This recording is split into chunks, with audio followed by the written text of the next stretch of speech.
السلام علیکم ورحمۃ اللہ۔ شب برات یہ 4 رکعت نفل نماز آپ ضرور پڑھیے گا۔ اس نماز کے پڑھنے کے جو فوائد ہیں، جو فضیلت ہے، جو اجر و ثواب ہے، یہ جان کر آپ حیران رہ جائیں گے۔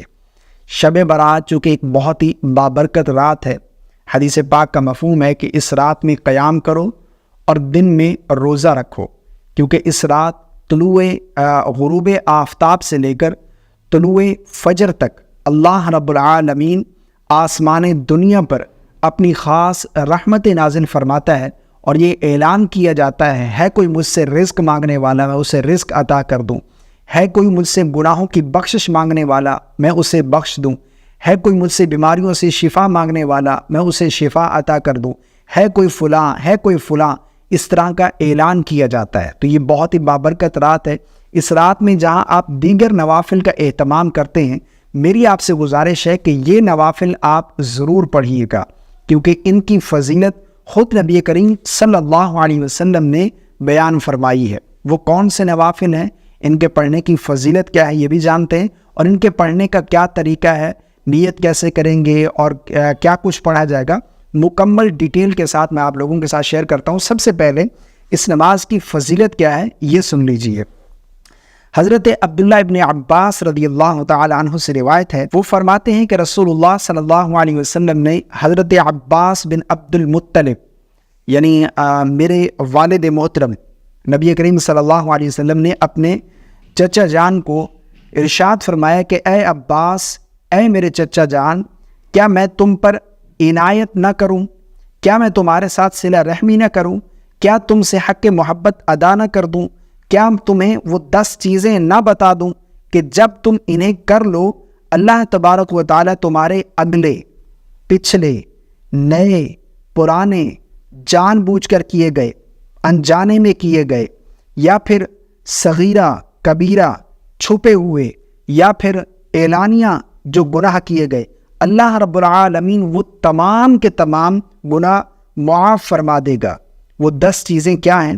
اچھا، آگے نبی کریم صلی اللہ علیہ وسلم نے اس نماز کا طریقہ بیان کیا ہے، اور اس کے بعد فرمایا کہ اگر ہو سکے تو روزانہ اس نماز کو ادا کرو، اگر ہو سکے تو روزانہ پڑھو، ورنہ ہر جمعے کو 1 دفعہ پڑھو، اگر یہ نہ کر سکو تو ہر ماہ میں 1 دفعہ پڑھا کرو، اگر یہ بھی نہ کر سکو تو سال میں 1 دفعہ پڑھ لو، اگر یہ بھی نہ کر سکو تو زندگی میں 1 مرتبہ ضرور پڑھ لو۔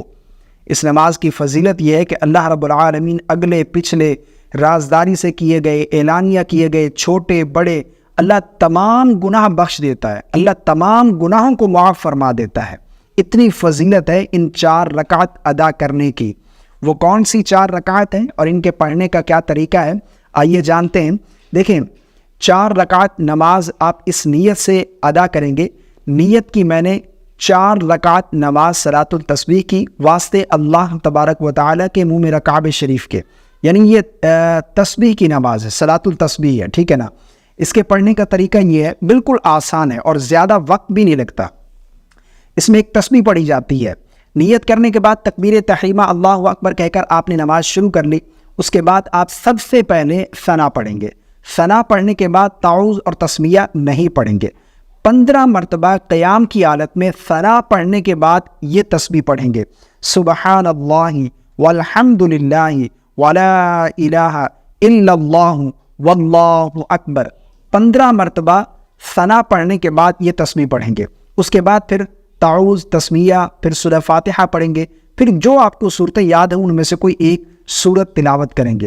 سورت تلاوت کرنے کے بعد آپ رکوع میں نہیں جائیں گے، پھر قیام کی حالت میں 10 مرتبہ پڑھیں گے، سبحان اللہ والحمد للہ ولا الہ الا اللہ واللہ اکبر۔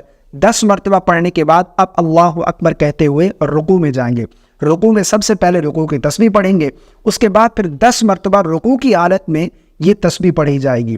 پھر رکوع سے کھڑے ہوں گے، سمع اللہ لمن حمدہ ربنا ولک الحمد۔ اس کے بعد کھڑے رکوع سے جب کھڑے ہوں گے تو اس وقت سجدے میں جانے سے پہلے پھر 10 مرتبہ یہ تسبیح پڑھی جائے گی۔ پھر سجدے میں جائیں گے، سجدے کی تسبیح، پھر 10 مرتبہ سجدے کی حالت میں یہ تسبیح پڑھی جائے گی۔ اس کے بعد پھر سجدے سے اٹھ کر بیٹھیں گے، پھر 10 مرتبہ یہاں پر جلسے میں تسبیح پڑھیں گے. اس کے بعد پھر دوسرا سجدہ. اب جب دوسرے سجدے کی تسبیح پڑھ لیں گے اس کے بعد پھر 10 مرتبہ یہ تسبیح پڑھی جائے گی. یعنی یوں ایک رکعت میں 75 ٹائم آپ یہ تسبیح پڑھیں گے. یعنی 75 مرتبہ ایک رکعت میں ہم نے یہ تسبیح پڑھنی ہے.